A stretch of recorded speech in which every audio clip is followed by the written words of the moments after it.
मी नेहमी सांगत असतो, अल्लाह झूठ आहे म्हणणारा एकही मुसलमान सापडणार नाही.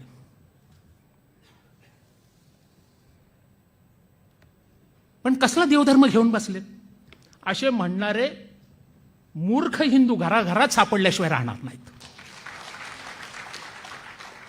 ही मुरदाड म्हणून पेटणार कधी ह्याचं मला नेहमी भय दुःख वाटतं.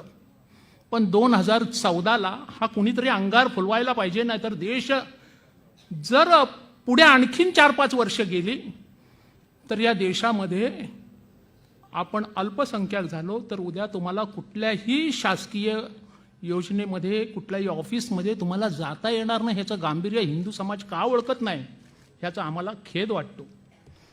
कारण आम्ही पलीकडचं पाहतो काय होणार आहे, पुढे काय चालणार आहे. आपलं एक अपत्य पण समोरच्यांची त्याच्यावर शून्य ठेवलेलं आहे. अजूनही शून्य ठेवायची त्यांची तयारी आहे. कळलं की नाही. पण आपण आपलं कुटुंब सांभाळत असताना देशही सांभाळण्याची गरज आहे. म्हणून त्यासाठी ही भीती ओळखून मग तुम्ही म्हणाल आम्ही पण त्यांच्यासारखं वागावं का, आमच्या तरी 4-4 पत्न्या कराव्या का. हा पर्याय नाही. त्याला पर्याय फक्त तो CAAच आहे. आणि तो अचूक मोदी साहेबांनी आणि शाह साहेबांनी काढला. लक्षात घ्या तुम्ही, 2014 नंतर या देशामध्ये असंख्य संक्रमणं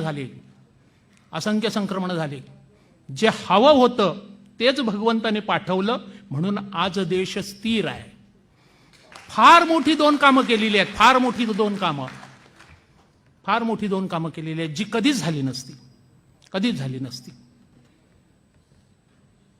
त्यातलं एक मोठं काम हे 370चं आहे. 370चं हे कुणालाही अशक्यच होतं. कारण येणाऱ्या संसदीय अडचणी, राज्यसभा, लोकसभा, त्यातून विरोधक, ह्या प्रचंड संसदीय अडचणीतून मार्ग काढून एवढा मोठा जनाधार जनतेने उभा केला या देशातल्या, त्यामुळे ते मोदींना करावंच लागलं आणि त्यांनी ते केलं. त्याच्यासाठीच पाठवलेलं. मी त्यावेळी गुजरातमध्ये होतो साहेब. मी ज्या बडोदा नगरीमध्ये होतो त्यावेळी कार्यक्रमाच्या निमित्ताने गेलेला.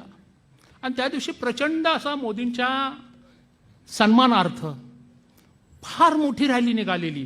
ती रॅली एवढी मोठी होती की संपूर्ण बडोदा शहर रस्त्यावर आलंय की काय असं वाटावं, एवढी मोठी रॅली होती. एवढा मोठा जनाधार होता. आणि हा जनाधार खरोखरच देणं गरजेचं आहे जर तुम्हाला घरात तुमच्या सुरक्षित राहायचं असेल तर. नाहीतर पुढचा धोका फार कठीण आहे.